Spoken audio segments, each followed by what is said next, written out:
Forbes. It is January of 2021.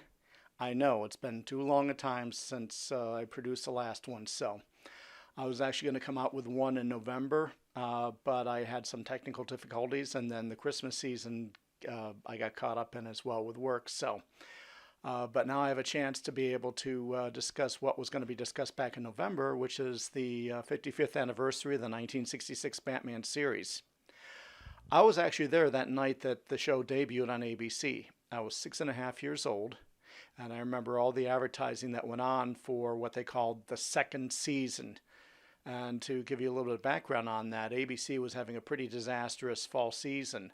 Out of the 11 new shows that they debuted, only 3 of those shows, that would be The Big Valley, the FBI, and F Troop, would survive on to a second season. And so it wasn't, what happened was also the 1966 Batman series was originally supposed to debut in September of 1966. And they were supposed to make the pilot, and then they were going to be making the motion picture in the spring and use as an intro to bring people into the show that September. But ABC's situation was so bad that it was decided to move the show's debut up to January. And in the meantime, the pilot that was produced in October of 1965 was being shown to test audiences, and it was doing very poorly. At one point, they even added a laugh track onto it.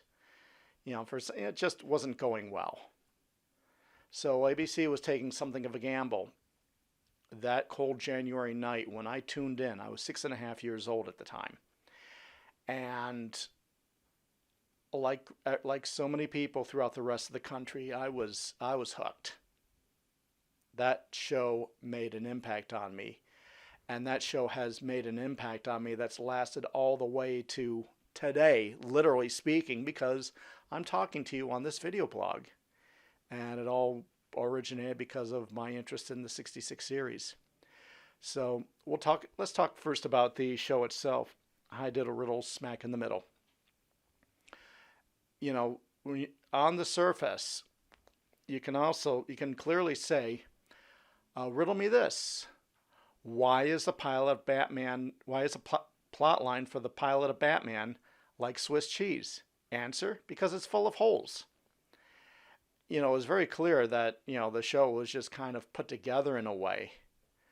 And yet, in spite of whatever flaws, in spite of whatever rawness there was in that episode, there was something incredibly magic that took place right at that time.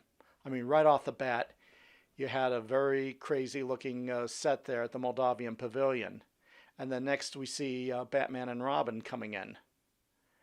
And I was kind of prepped already for superheroes because I was already watching The Adventures of Superman on WPIX, which we got at cable, through cable, living in the southern tier in New York. So right then and there, I was just watching the thing, and it was just a very different world to watch, very colorful. Never mind that I watched it on a black and white set, and in fact, we kept watching it in black and white until November 72. The point of the matter is that you saw a whole new world that you never saw before. And it was in what I call the first true color television series, because it really stretched the limits to what could be done. It was, at the end of that first night, I knew I wanted to watch that second night. So I go through another day of school at Ross Corners Elementary School in Vestal, New York. Then I take the bus, go home. 7:30, the show goes on. I was wondering what's going to happen with Robin. And as it turned out, they just simply made a plaster cast of his face. And Then we go see the whole sequence of events that end up leading to Molly getting into the Batcave. And I remember watching her fall into the Batcave, reactor. And, just the whole thing of her refusing Batman's help at the very end and just finally dying. I mean, that made an impact on me. It was crazy. And then watching the rest of the episode unfold as it did, and it was just a very fascinating watch. And from that time onward, throughout the rest of 1966 and almost just about into the end of 1967, I would be watching that show on a regular basis. Uh, Unfortunately, by the end of 1967, the cuts in season three and various other things led to me led to me not watching the show anymore. So I didn't really take notice when the show went off the air in March of 1968. And at that time, I mean, I wasn't, at that time I wasn't too pleased that Batgirl was involved in the thing as well too. But looking at it now, I think she was the best thing about season three. But that's a topic for another story. So it really, one of the things that I need to talk about is, the effect that Jill St. John's had on me. I remember the first night that I was a little bit surprised to see her name spelled the way it was. I'd never seen anybody whose last name began with Saint.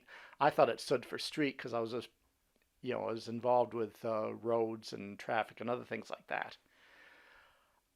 And I didn't have a crush on her, back in January 1966. I mean, think about it. I was 6.5 years old. Now, I don't know what it's like for somebody who's 6 or 7 years old in 2021. But in 1966, you didn't have any internet. You didn't really, I mean, yeah, you had some adult, porno films, but they weren't around. You didn't have any of this going on. And most of what you saw in the theaters were more like The Sound of Music than anything else. And you had, and then, I mean, it's not like I didn't like certain actresses because in those days, remembering back at that time, I already had a liking for Barbara Eden and Barbara Feldon. And then as the series went on, of course, that March, I kind of developed a liking for Julie Newmar. I also liked Patty Duke as well, too. Because she had her show on at the time, and I would watch that faithfully. And I sort of like Carolyn Jones as Morticia. She was fun. But, it was like, I figured I'd just kind of forget about her. Well, as the 70s wore on, long after Batman was off the air, I noticed that she was on Diamonds Are Forever. I never got to see that movie all the way through until the early 1980s. And it was a rerun of Batman in the summer of 1981. I was watching that up in Syracuse, New York. And that was when, first of all, I realized she was the one who was in that very first episode with Adam West's Batman, not Julie Newmar. I'd somehow jumbled the two in my mind. But I was really struck by Jill St. John's look, and that was when the crush really developed. I mean, by that time, I was 22 years old. And then I started to, because of that, I started to learn about doing research there. I'd go to the Byrd Library at Syracuse University and go through the archives of the New York Times to see, the various things she's done, over the years. So I learned quite a bit about her. And so I had an interest in her for a few years. It kind of waned. And then it flared up again in 2002 when I started watching Batman on TV Land. And in both in 1981 and 2002, I was having some times that were a little bit difficult. So just looking at her and seeing her perform and all that just got me through some very, what I'd call some very tough times. So it kind of helped keep my spirits up a little bit. And when the show was revived in 2002 on TV Land, that was when my interest in comics really started to explode. As much as I enjoyed Molly, I also enjoyed Catwoman. So then I decided to do a little bit of research on the internet to find out um, how Catwoman was in the comics. And sure enough, I learned about her third series that they had launched in late 2001, early 2002. Ed Brubaker and Darwin Cook had helped with rebooting the series after a run with Jim Ballant. And after that, I've been involved with the comic book scene ever since. I was starting to learn also at that, from a professional standpoint. It also kind of had an effect as well upon the work that I did. I was already learning a little bit about website work, but I really got into it there when I created my fan site for Catwoman in 2004. And then I've had the domain for CatwomanFan.com since January, since this month, 15 years ago. So we're going on 15 years at CatwomanFan.com. And by that time, I was starting to write a script that led to my doing fan films. And both Catwoman and Jill St. John had their influence on me there for my first production, Batman 1969, which is a reimagining of the 1966 series done on a more serious basis, and if it had been done by Quinn Martin Productions. It was a crossover with the FBI. And that project took me a little over 3 years to film, and then it took me another few months to produce and finally get out there, and it was very difficult, but we got it done. 2 years, and then 2 years later, I produced Batman Onset of Winter, which was a little 3 or 4 minute short that I did in anticipation of a fan series for Carrie Kelly. And then I did The Conquest of Batman in 2018, which had Molly Post as a lead character, and that was a character that was based on Jill St. John. The late Denny O'Neil and the artist Neil Adams created the character, and she made her debut in the Batman comic in August of 1972. She appeared in that issue and then the following month, as well as in Detective Comics in September of 1975. And, I mean, and 2 years ago, in October 2018, I had an opportunity as well to meet Jill St. John. I passed it up. I had my reasons for doing so. First of all, I had money issues going on. Second of all, I had work commitments I had to do because the work schedule was starting to heat up where I was working at and where I still work at. It would have been very difficult.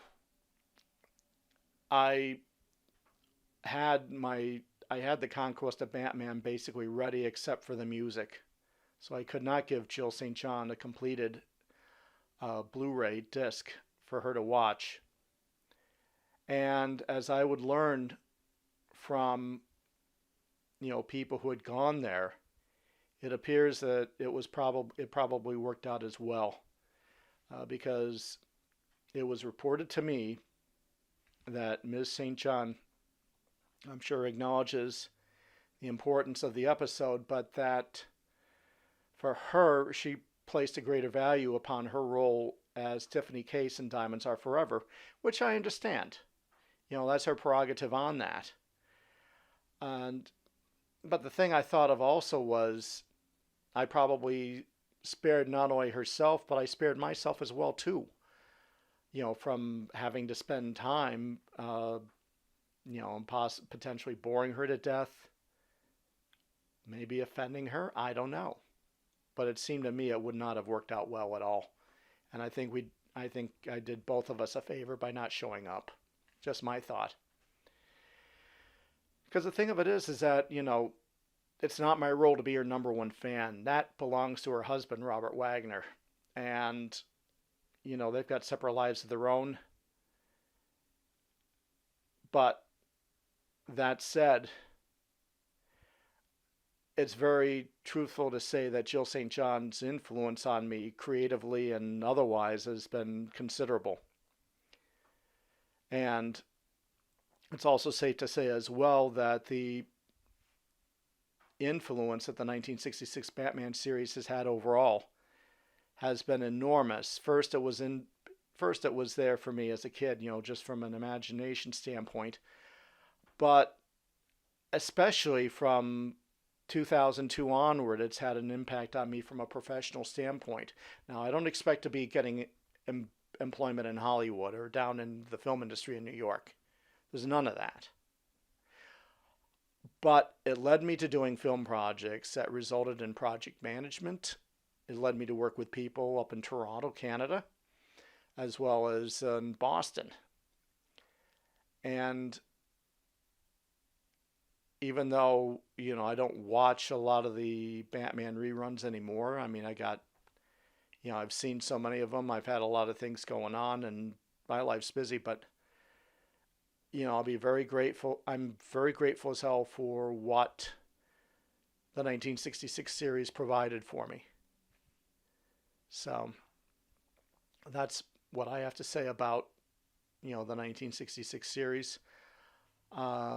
I will try to watch on Tuesday night. I'm, on the 12th. I will be watching on the 13th. So, we'll see. I'm sure there'll be more to talk about in the months ahead. On another note, filmmaking production right now has been on hold. I've had a lot of things to take care of. The COVID's not exactly helped matters at all. I think we all know that.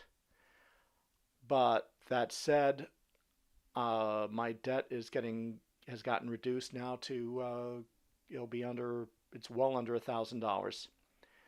So it's all looking really good for 2021. I'm hoping to be able to do more. I'm hoping to get the fan series going.